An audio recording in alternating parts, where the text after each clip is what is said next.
Morning, everybody. It's Thursday, February 9th, not Friday, February 9th. I can't keep the days straight. They just go by so fast and one kind of melts into the other that I lose track of time. Anyways, we know who the hardcore people are because you're here. We put this out a little while ago in a newsletter inviting everyone to a webinar today. I'm flying solo today because Dr. K is in Cape Town, South Africa.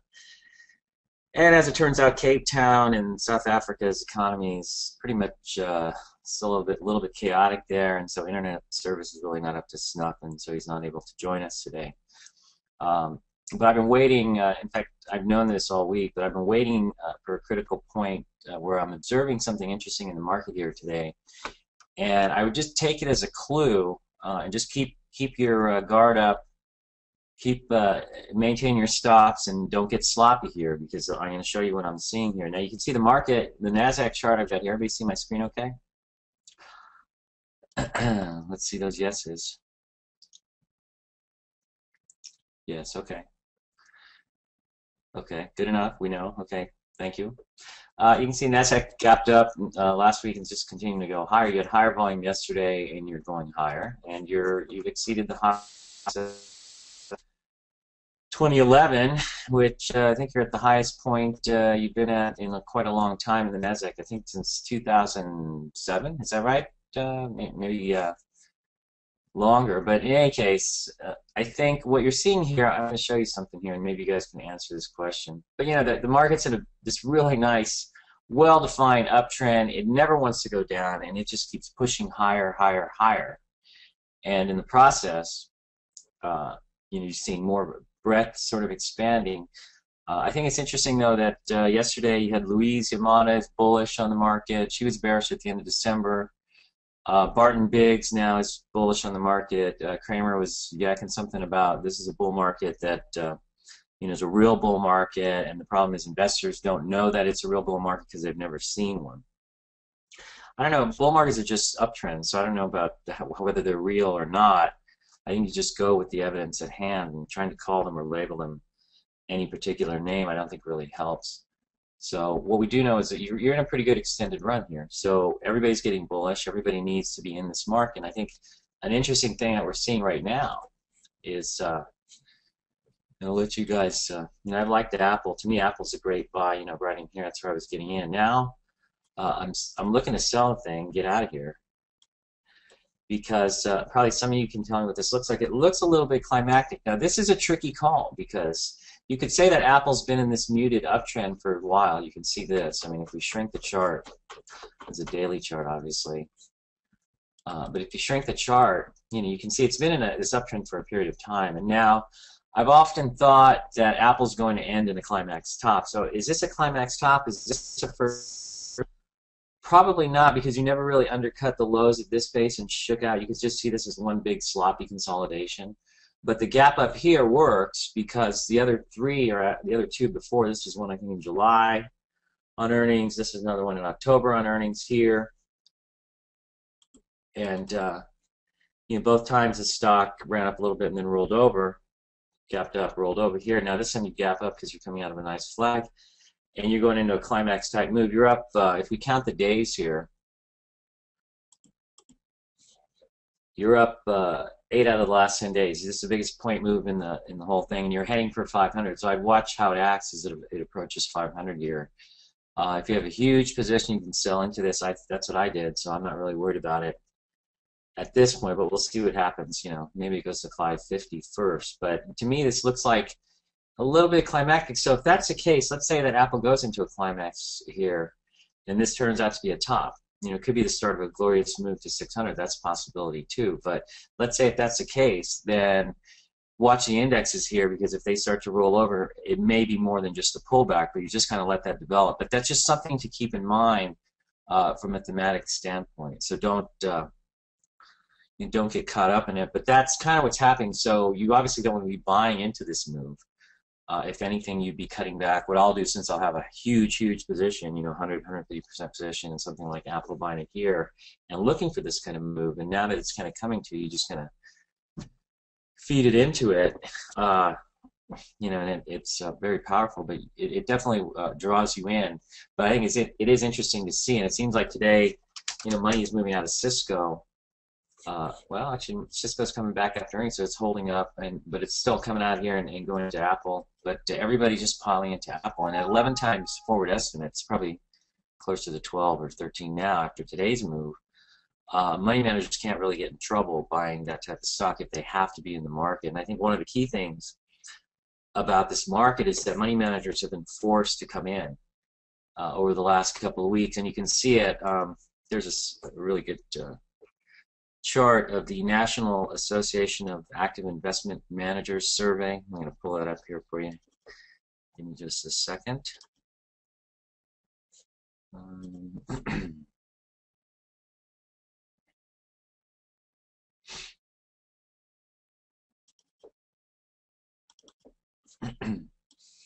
This chart here, and you can see here, you can see how as the market was rallying, they weren't really getting too committed here, and they started to dribble in. Then the last couple of weeks, they've really gotten much more committed to the market, getting about 70% invested. So you can see the S&P has not gotten above its 2011 highs. It's not up to the highs of 2007 either. I think the Nasdaq is, but you see where they're coming into, and they're coming into stocks like Apple, and they're deploying very quickly. So a lot of this movement you're seeing here is everybody getting allocated into the market now, and so it's kind of like all in at this point. So I'm just watching this development. I just be aware of this, because you don't want to be the last person figuring out what's going on here, because you should be aware of what sorts of clues might be out there while things look good. And that the move in Apple's great. If you own it, you're having a good time. I've been having a good time with it, but keep your head here and see what's really happening in the context of where the market's at. I've often thought that this could be like 1994, because if you look at August, the break in the Nasdaq in August was very sharp, just like this. You can kind of look at, let's pull this up here, see if I can keep these all together.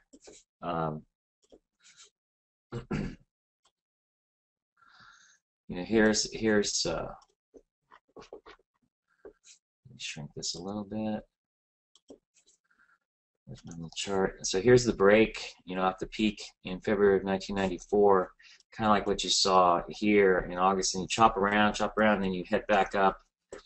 And now we're making new highs. Back in 94, you did chop around, you head back up. You didn't quite get to the highs back then, but you rolled over from there, and you broke down again, tested the lows from earlier in the year, just to get everybody bearish again. And then you set up, and you had a follow through in December of 94, and that led to the great tech bull market in 1995. So, that's a possibility here. So you want to be aware of where you are sort of in the big picture. And I think looking at that and looking at what's going on with Apple today, it's just an interesting contextual detail about what's going on today, just to watch out. And I'll tell you, I've cut back. I made a quick 20% on this last move, starting off the year really well there. And I'm bagging most of it. I'm off of well off of margin, and just really back to normalized positions. And about that I'll come in and I'll be into a position 50, 100%. So I'll be big, monster on the way up, or F5 on the way up, or something like STMP or Jazz or any of those while they're moving. But when they start to slow down, you have to back away from huge positions like that. Otherwise, you'll get chopped up very quickly. So I take profits when I see this sort of action. Now, the portfolio that I run with Dr. K runs a lot slower. And what we found is that slow and steady seems to win the race in this type of market environment where you have the QE influence, so to speak. And in 2011, we were up 24% in 2011, up over 40% at one time. But the fact that we gave up some of that tells you just how tough of an environment it was. But slow and steady is what won that game. And I think if we had messed around too much and overreacted at times, we might have been down for the year. And I think that's probably the case. So, we have a portfolio that we're running, and the stocks in it are acting okay. We're still well up from where we bought them, and we're just hanging out. But we'll see. If this starts to deteriorate in that portfolio, we would back away and go to cash. Of course, the market direction model would probably go to a sell or a neutral signal, and I would just be cautious here. And I'm keying all of this on what I'm seeing in Apple, because I think that's a big clue. It's a big stock. It's leading the market, and everybody's piling into it today. And I wonder if it's climaxing. And my theory has been for a long time, since the times that I've been bearish on Apple, and I've been on TV before, on Fox being bearish about Apple, and of course I've been wrong, but we don't worry about that because the market tells you pretty quickly by stopping you out if you're shorted, in the breakouts, and then you turn and go long. And I've been long Apple recently, so I move with it.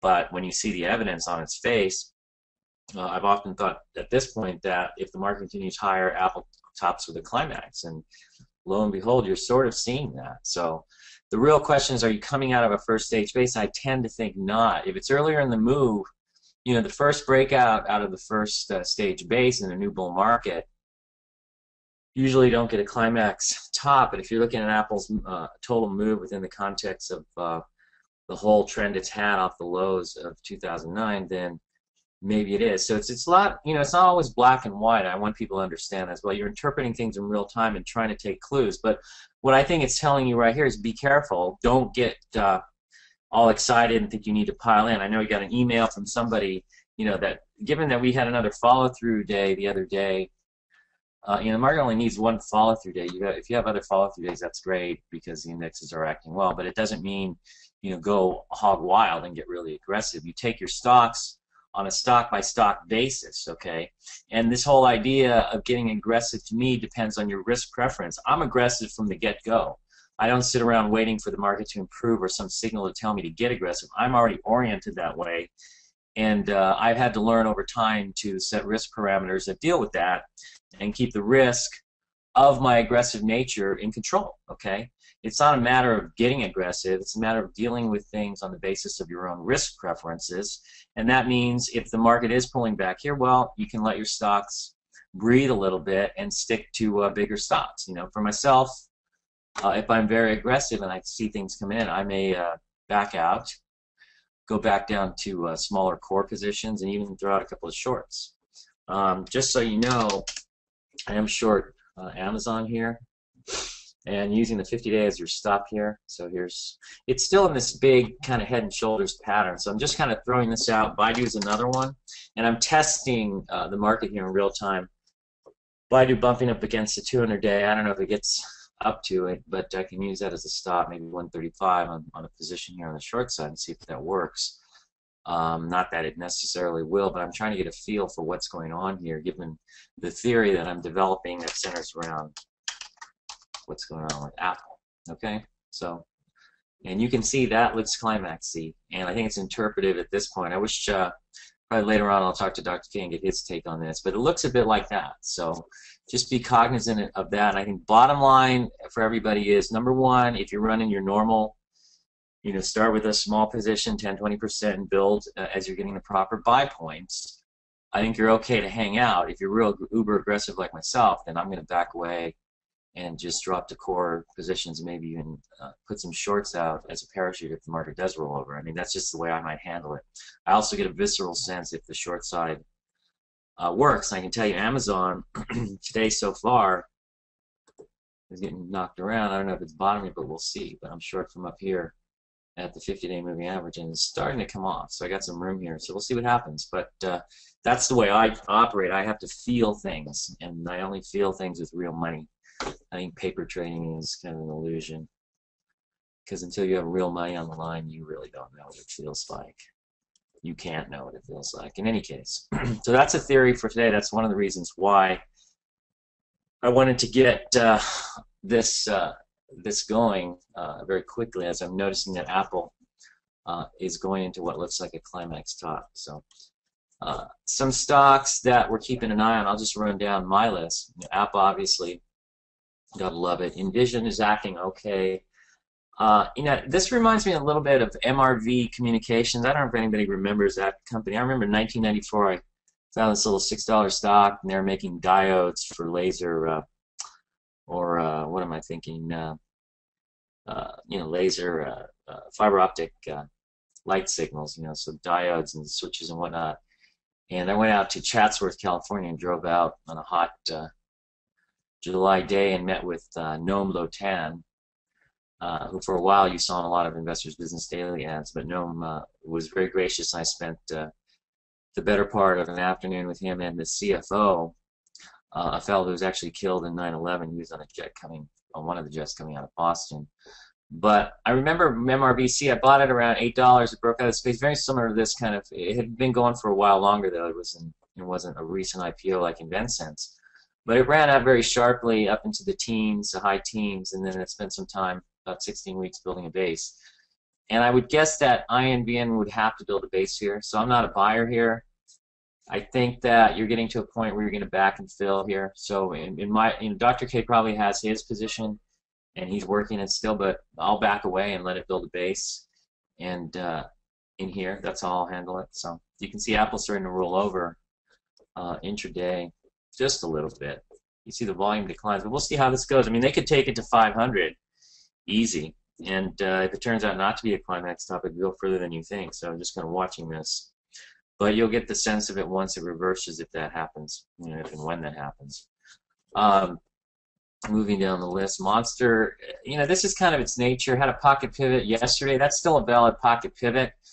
But I don't really care much for the stalling action. So still have a core position here, but and that was taken down here, so I'm fine on it for now, but we'll see what happens.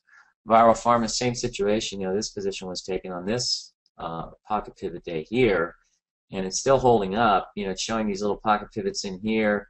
So far, probably using a violation of the 10-day moving average as a stop on this one, and I think that makes sense. So it's held for at least 7 weeks. So I think you just want to kind of see how that goes. I mean, if the market's going to break down, this thing will come down pretty quick with it. So you'll know soon enough. Silver. Metals are just tracking sideways, and I thought it was interesting.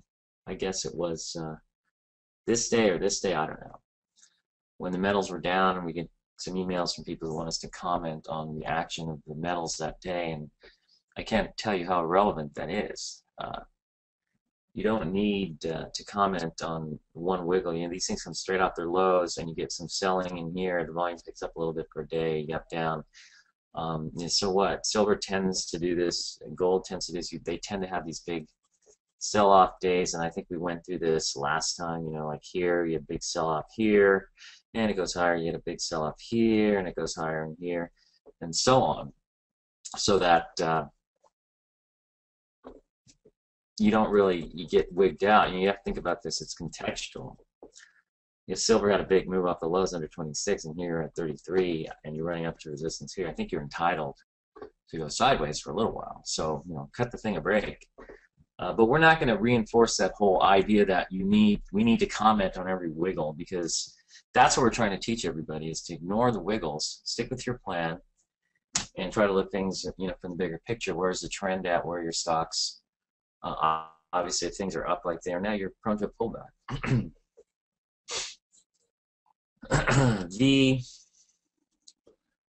A viable gap up, it's kind of extended here. That's the only problem I have with it. So you can always try to trade, but use the low today as your stop. Rackspace broke out and it's still going higher, so it ain't coming down yet. Biogen is a little bit cheesy, I think, because you got a breakout here and it's just kind of drifting back. I don't really like this. And I have a position here, but we were taking it in here, so we're still up on it. But I don't really care for this action. And when I confer with Dr. K later, we decide whether that's going to be held or not. But I don't really care for this. Normally, my position on something where it breaks out like this and then it fails, I just blow it out. So, but we got a pretty good cost base, so we'll probably hang out and see what's shaking there. But I don't really like that.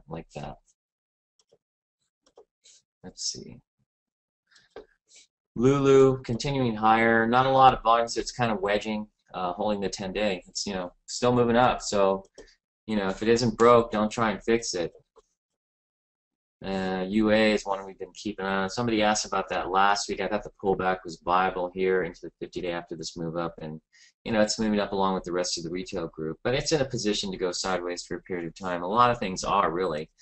TIBCO has acted well, but it's coming up to this part of this cup here. So to build a handle would be normal, and it may go sideways for a period of time. That's why I think the market might be set up at least to go sideways here, because you see a lot of the charts of the stocks that have had good price moves, and they're in a position where they need to either consolidate, or somehow digest the prior gains and continue to work on basing patterns. So Let's see. Continuing down. MA is acting okay, but it's a little extended, kind of running out of volume up here. So, but it's acting well. No real problem here. Now, this is kind of typical. I hate this kind of stuff. In this market, and I would say this is typical of the QE market. Things look real strong one day. This thing looks like it's breaking out of a tight pattern on huge volume. It looks like it's going to run, and then it kind of runs out of gas and just trickles right back into where it started. Is it viable here? It could be. So that's a possibility. I would definitely consider that. If the market holds up, and you've seen that it is actually doing okay right now, so not really a problem. So that's a possibility. You could step into something like that. Let's see. And watching these short targets here. Baidu's moving up. So here it comes for the 200-day. Amazon's still weak and trading pretty good volume today. So, but we'll see if those do anything. Meanwhile, let's see. I don't really care for this kind of action. There's a pocket pivot. It comes out, reverses on heavier volume. So you remember we've talked about oils, and to me the oils are erratic. Every time they show strength, they seem to have these weak periods, and you don't know if they're going to break down or what. So like they did previously, you're looking good here, and then you think this is just a normal little pullback, like it did here, and kaboom, you get whacked. And as Dr. K and I have said, it's very difficult to play these. Let's see, some of the big stocks. I think Intuitive Surgical is hanging in very nicely so far after this move out. That was a material change in the company's situation because they were notified that the Japanese Ministry of Health is going to reimburse them now for these prostate procedures in Japan. So that opens up that market in terms of getting paid back. So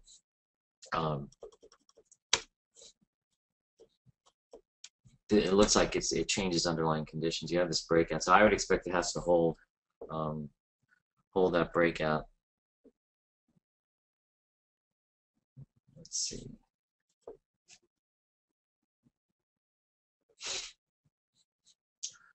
Alexion today gapping up on earnings, but see again it's stalling out. So we like this ABMD. Some people were complaining that we put out the alert on this on the pocket pivot on this day towards the close, but if you watch this thing trade intraday, you don't know what it's going to do, and we're not really sure about it until the close. So we put out the information that we think it's a pocket pivot at the earliest point. And my email records show Dr. K emailing me at 3:48 and saying that this looks like it's going to hold. We're watching it to the close, and a few minutes later, I think we sent out the report. So somebody wants us to put it on here, but when it's down there, you don't know for sure.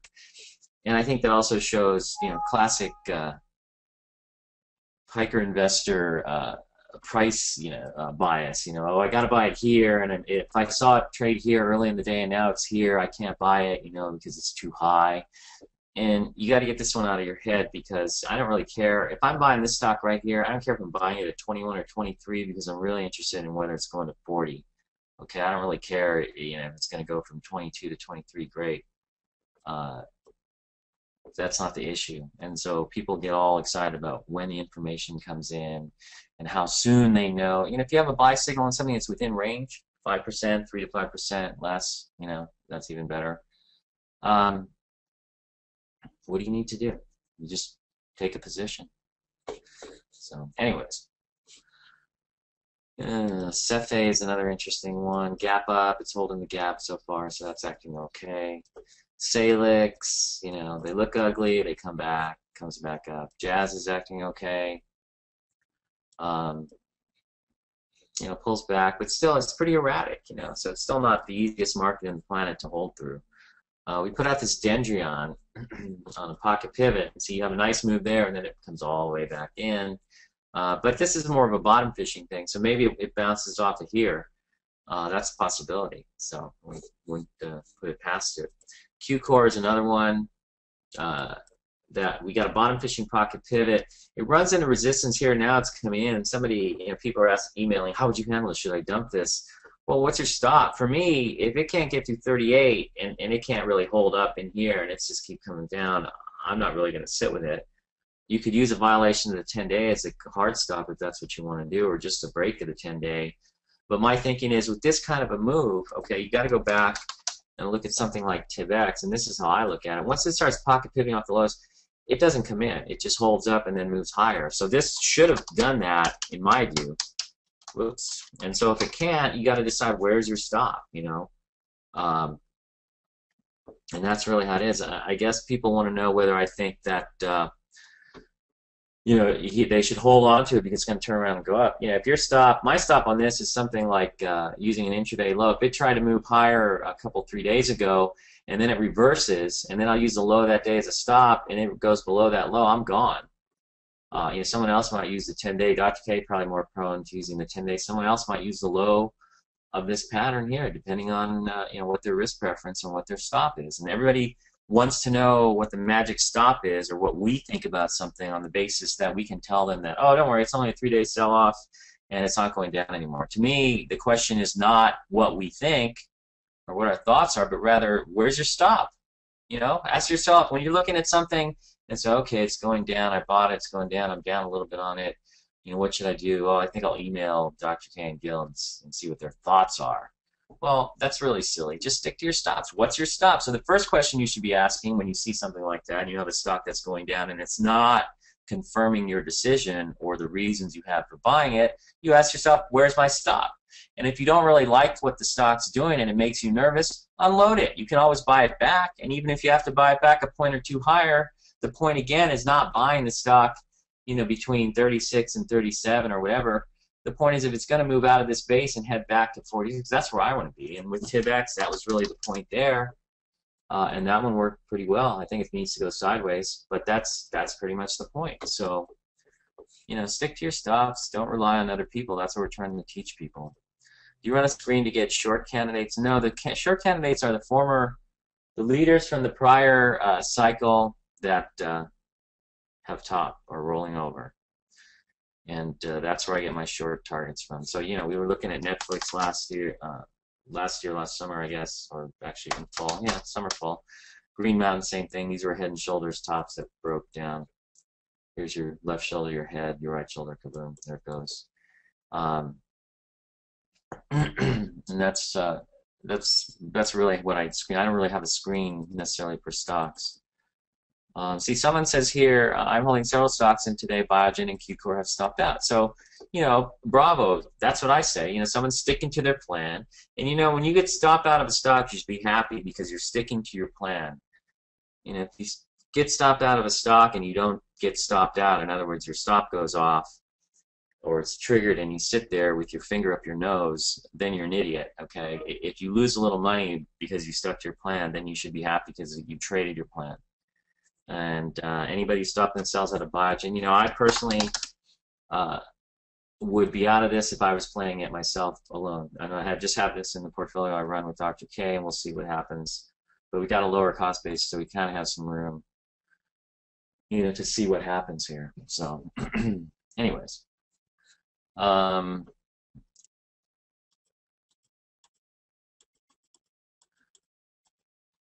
PDG. I'm going to take some questions here. It's just up, it's up there. So is it going to pull back? Maybe, or it might hold up tight.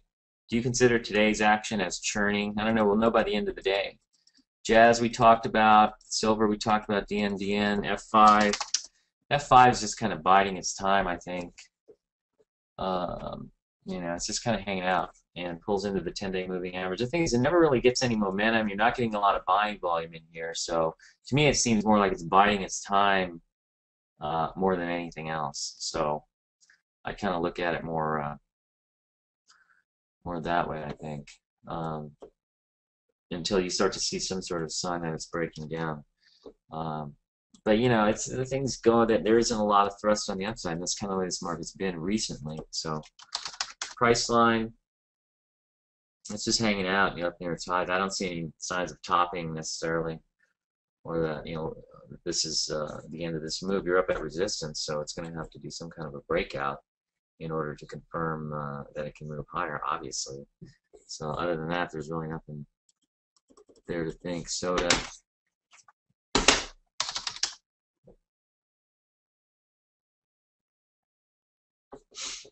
It's just trying to come around. If I owned it, I don't know. It's a lower quality stock. You're coming up here. Is it going to come out here? It depends on the market. But if you like to bottom fish, you have the bottom fishing pocket pivot somewhere down here. And I don't see anything here that you would be buying. So you would have to own it from here, and just if you're up on it and you want to try and hold the bottom fish, there you go. Let's see. We talked about QCore already. Number of questions on it. LKQX, not one I think we've talked about. I don't know. It's just kind of drifting below its 10-day, but it doesn't show a tendency to hold the 10-day, so you wouldn't use that as your stop. You'd probably use the 50 days, your guide, your selling guide. Cephate, I think I already talked about, but it's a volatile stock, and it had a big gap up, so if it holds a low up here, it should theoretically be okay. It's trying to hold the 10-day right now, but we'll see how that goes. And you're seeing Apple as we're typing here. Seeing Apple moving higher. Look at that. That is fascinating. Everybody's in. It's finally happened. It's going to go to 1,000 before it tops. Someone says, great points on stop skill. This type of conditioning has been very helpful in improving my results. It's good to hear. But that's what you got to figure out. You got to figure it out for yourself. When you take a position, how much are you going to allocate? 10%, 20%? You're going to be a maniac like me and go 100% in. That's kind of your call. And you have to deal with the risk on that basis. And so trying to get, ask other people what their thoughts are. What do you think of this? What are your thoughts on Jazz has pulled back, and what are your thoughts? And I think Jazz was at 44 back then. I remember getting an email like that. It's like, well, what is your stop? But it all stems back to somebody thinks somebody has a magic answer as to where, what the action really means, and whether, it's something they need to be concerned about or not. Did it hit your stop? If it did, then you should be concerned about placing your stop loss order and selling out. So just that whole need to be concerned. I even loved back when the NASDAQ was, we were back here, and I think we went to a buy signal in here somewhere.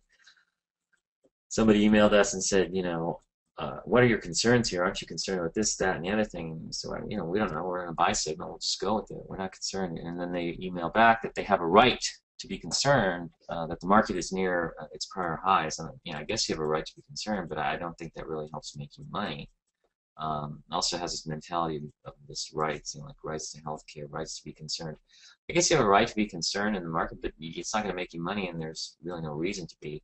So, if you had a right to be concerned that the market was approaching these highs, I guess you need to be more concerned now because it's above the highs. So, but again, just go with what your stocks are doing. And if you're like me and you have a couple of theories about what you think might be going on with the market, you can test them by taking a couple of shorts. And if you see your longs coming in and the shorts start to work really well, then that's maybe telling you something. But I think that in general, you're just kind of going with the information a little bit. So far, look at this. The market's holding up okay, and Apple's continuing on. I think it's heading for 500. That's probably where it's going to go.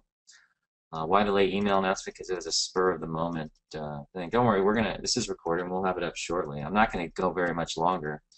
AL and Save,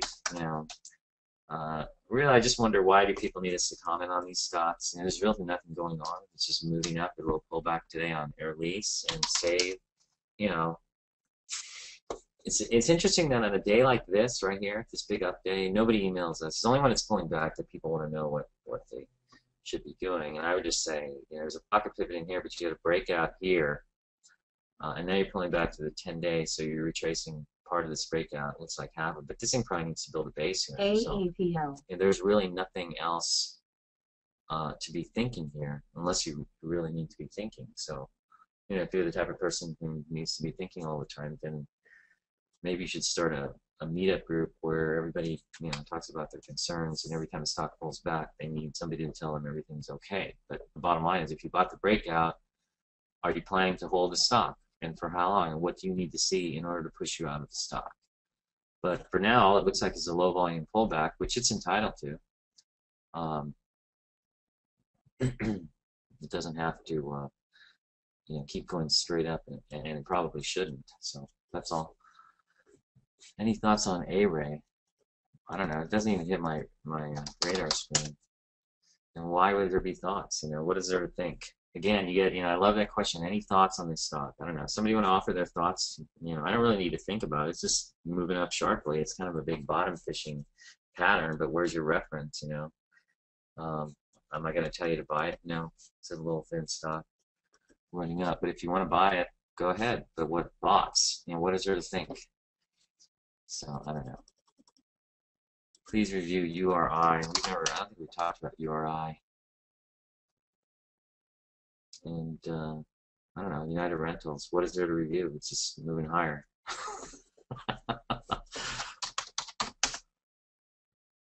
And Expedia, what's there to review? It broke out here. It's run up, pulled back, getting support today. What is there to think about? What thoughts do you need? So I know it's good material though for a whole chapter, an entire chapter in the new book we're writing, because it's just fascinating how how people approach the market, and I think they're all screwed up. They need to know your thoughts. They need to know, a little bit of wiggle requires a thought, whereas if something's just shooting to the upside, you don't need to think about it. But as you know, I'm watching Apple shoot to the upside, and I'm kind of just watching this and being aware of what might be going on here. But it looks to me like you're heading for 500 at this point.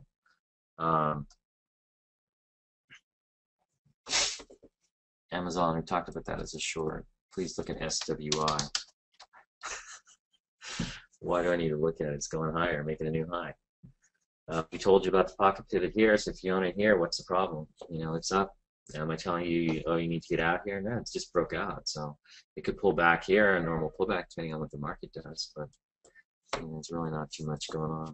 Of course, just so you know, before I do this, I go through my list of stocks and I talk about what I think needs to be talked about. And everybody asks questions about things that are really pointless. Like, okay, we showed you this one here as a pocket pivot. If you're smart, you recognize this continuation pocket pivot, so maybe you could add it to your position here. Now you get another bounce off the 10-day moving average that's like a pocket pivot. So I don't know, you could be averaging up again, but you got to make sure that you're using a decent stop for anything you add here. I would say, let's just use this as an example of how you might handle this. Let's say you bought an initial position here and then you doubled it here. Now, if you doubled it here and you're trying to figure out how you're going to handle this if it doesn't work and it gets lower, then you might just use the low of this day as your stop. And if you did, you'd be okay. Now you can do the same thing here. If you buy it off of this, you can use the low of this day as a quick stop. That might be one way to handle it. It's not really the the be-all, end-all way to handle it necessarily. But that's really what's going on there. So that's another stock up on a day like today. So I'm going to end this pretty quick here, guys. I don't want to be here all day because I think there's a lot going on, and I'm kind of feeling things out here. But Celgene is just hanging in.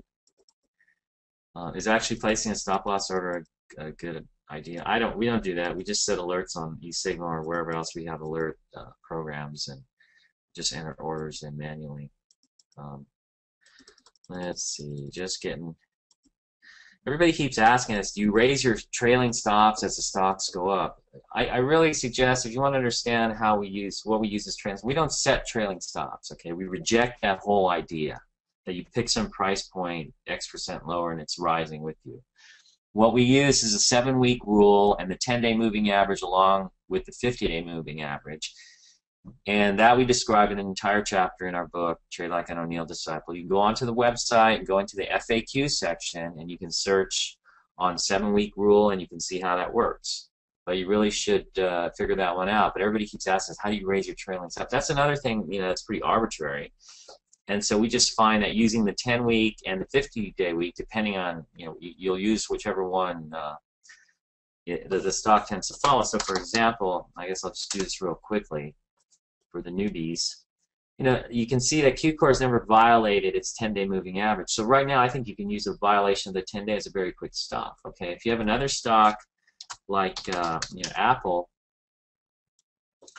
Apple never violates the 200-day here, but you can see you don't really have, so far it's following the 7-day, and it might be getting close to 7 weeks, possibly. But once it does, you can use that as your trailing stop. Meanwhile, the 50-day would probably be what you're using as your stop because Apple doesn't show a tendency to hold the 10-day, so then the 50-day becomes your your support area on a pullback. So that's really how we operate. We don't set stop losses and adjust them. Dr. K is in here. What does that take to? What do you mean? What does it take to go from buy to neutral? We already talked about gold and silver. They're just going sideways. not too much going on. Going sideways. Apple Century Rule at 500 coming into play, possibly, because it could just streak past that. Deanna, I guess the low volume pullback could be seen as constructive, but you got to remember this is not really the most fundamentally sound stock. The other thing is they're coming off the lows, so it's a riskier proposition, and we put that out. We talked about that before.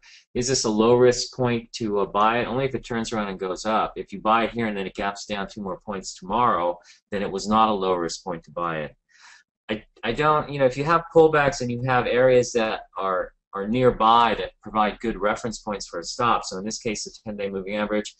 Theoretically, it's a lower risk point, but what it really means is you just have your stop set pretty tight. So the thing really needs to bounce off of there. Whether it's a lower risk point is not really accurate, because you could buy it here and tomorrow it could gap down to $10. You don't know. So get that one out of your head as well. What you're thinking of is, given that there's a low volume pullback, is there a probability here that it will bounce off? And you could say yes, and you have a very tight stop. But I would look for it to do it pretty quickly. That's generally how I would operate in such a in that sort of case. So let's see here. Before 7 weeks, what do you use? You just use your standard stops, 7, 6, 7%. You need to read the book. I can't run a class on stops in one webinar. Or go to the website and type in facts, for trailing stops. Type it in the FAQ section rather, and type in search terms for trailing stops or 7-week rule, and you'll understand all of that. But you should know that when you initially take a position, it really depends on the position of the stock. Is it a new high breakout? Then you might use the 7% rule. Is it coming off the 10-day moving average? You might use the 10-day moving average. Is it coming off the 50-day moving average? You might use the 50-day moving average. Again, there's kind of this mentality that everything is one size fits all, and that's not the case in the stock market. And on top of that, it's like, it amazes me that people want thoughts all the time, because they're searching for somebody who has certainty, and nobody has certainty in the markets at all. It doesn't exist. And so the first thing you need to understand is that you are always operating with uncertainty, and you need to recognize that. And the only way to handle uncertainty is through risk management. That means deciding what you're going to do on the trade before you take the trade. If it does X, are you going to do Y? Or if it does X, are you going to stick your finger up your nose, close your eyes, and pretend that nothing's happening? So, it basically, or are you going to go email Chris and Gil and see whether they have some thoughts that might save you? No, that's not how it works. And so if I can impress anything upon anybody on any of these webinars, it's that that's how you operate. And if you have wiggly days, you just kind of go with your stops and go with your plan. And that's all you can do. So, it's hard. You don't want to get, for example, I don't want to get scared out of a core position in MNST because of yesterday's action. You can see that if you take a position here, you can see how this kind of keeps you, just sticking to some simple rules kind of keeps you from doing that. And I think that's the best way to operate for now. What I am pointing out, though, for those of you who came late, is that you see Apple going into this sort of climactic kind of move, and I'm wondering, does this mean that the market maybe is in a little rally similar to 1994 in the fall when it rallied and looked like it was going to turn? Because you go back and look at the NASDAQ chart in 1994, that's similar to what you have now. Maybe it rolls over. So anyways, the market tries to fool the most people that it can most of the time. Just remember that. Anyways, that's all I've got today, guys. I just want to do a quick one. If there's anything more exciting happening tomorrow, I might have another quick webinar. But thanks for showing up. That's all I got. I got to get back to work here. I'll catch you guys later. Take care.